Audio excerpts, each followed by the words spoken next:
Mannarkkad മാട്രയിൽ football tournament കഴിഞ്ഞ് മടങ്ങവേ യുവാക്കൾക്ക് 15ഓളം പേരടങ്ങുന്ന സംഘത്തിൽ നിന്നും മർദ്ദനം. ആറ്റാശ്ശേരി കരിപ്പമണ്ണ സ്വദേശികളായ 20 വയസ്സുള്ള മുഹമ്മദ് ഷാമിൽ, 18 വയസ്സുള്ള സുഹൈബ് മാലിക്, 24 വയസ്സുള്ള മൊഹസിൻ എന്നിവർക്കാണ് പരിക്കേറ്റത്.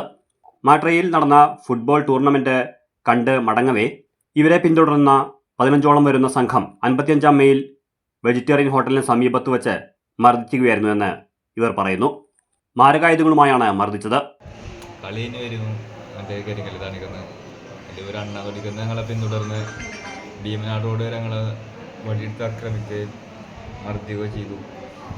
മറ്റേ കമ്പി, ചാവി, മടാളും വണ്ടി എടുത്ത് ഇടിക്കുകയും ചെയ്തു. ഞങ്ങൾ ഒരുപാട് എന്നിട്ട് അവിടുത്തെ നാട്ടുകാരൊക്കെ പാടെ വന്നിട്ടാണ് ഞങ്ങൾ അവിടെ പിടിച്ചു മാറ്റി.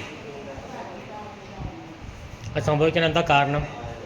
സംഭവിക്കാനും വല്ല വൈരാഗ്യം. ഈ പാലോട് ഇവര് നാട്ടിൽ നല്ല വൈരാഗ്യമുള്ളവരാണ്. കളിയിൽ അവർ തോറ്റിരുന്നു. കളിയിൽ തോറ്റത് വൈരാഗ്യത്തിലാണ് ചെയ്തിരുന്നത്. നിങ്ങളുടെ ഭാഗത്ത് നിന്ന് ആരും പ്രതികരിച്ചില്ല? ഇല്ല ഞങ്ങൾ പ്രതികരിച്ച ഒന്നും ഒരു അപ്പത്തിന് 30 ആളിൻ്റെ മുകളിലുണ്ട്. അതേപോലെ അടിച്ച് ചെയ്തു. എല്ലാവരും പാടെ വടിയും കമ്പിയൊക്കെ ഉപയോഗിച്ച് അടിക്കുന്നു. മുബാറക്ക്, സിനാൻ, ഷബീബ് എന്നിവരടങ്ങിയ 15ഓളം പേരാണ് മർദ്ദിച്ചതെന്നും ഇവർ പറഞ്ഞു. പരിക്കേറ്റവർ ആശുപത്രിയിൽ ചികിത്സ തേടി. പോലീസിൽ പരാതി നൽകിയതായും ഇവർ പറഞ്ഞു.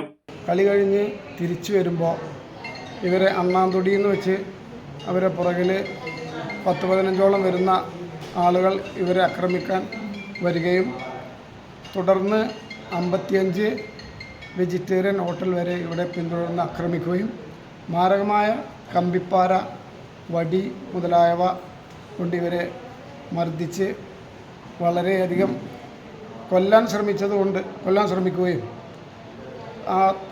കൊല്ലാൻ ശ്രമിച്ചതിന് തടയുമ്പോൾ അവൻ്റെ കൈ പൊട്ടി മുറിയാവുകയും വേറൊരുത്തൻ്റെ മുഖത്തേക്ക് കമ്പി കൊണ്ട് കുത്തി തുളയുകയും ഒരു പല്ല് എടുത്തു മാറ്റേണ്ട അവസ്ഥയും എത്തിയിട്ടുണ്ട്.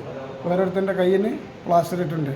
ഇവർ സ്ഥിരം ഗുണ്ടകൾ ആയിട്ടാണ് ഇപ്പോൾ ഈ പാലോട് ഭാഗത്ത് വിലസുന്നത്. ഇവരെ അധികൃതർ നിലക്ക് നിർത്തിയില്ലെങ്കിൽ നാട്ടുകാരിറങ്ങി അതിനുള്ള പരിഹാരം കാണും. ഇത്തരം കാര്യങ്ങൾ അധികൃതർ കണ്ണു തുറന്ന് ഈ ഗുണ്ടായുസത്തെ അവസാനിപ്പിക്കാൻ എല്ലാവിധ നടപടികളും സ്വീകരിക്കണമെന്ന് അഭ്യർത്ഥിക്കുന്നു. കേസ് കൊടുത്തിട്ടുണ്ട്. പോലീസ് വന്ന് സ്റ്റേറ്റ്മെൻറ്റ് എടുത്തിട്ടുണ്ട്. SP-യുമായി ബന്ധപ്പെട്ടിട്ടുണ്ട്. SP ഓഫീസിൽ നിന്ന് രാവിലെ വിളിച്ചിട്ടാണ് ഇവർ സ്റ്റേറ്റ്മെൻറ്റ് എടുക്കാൻ വന്നത്.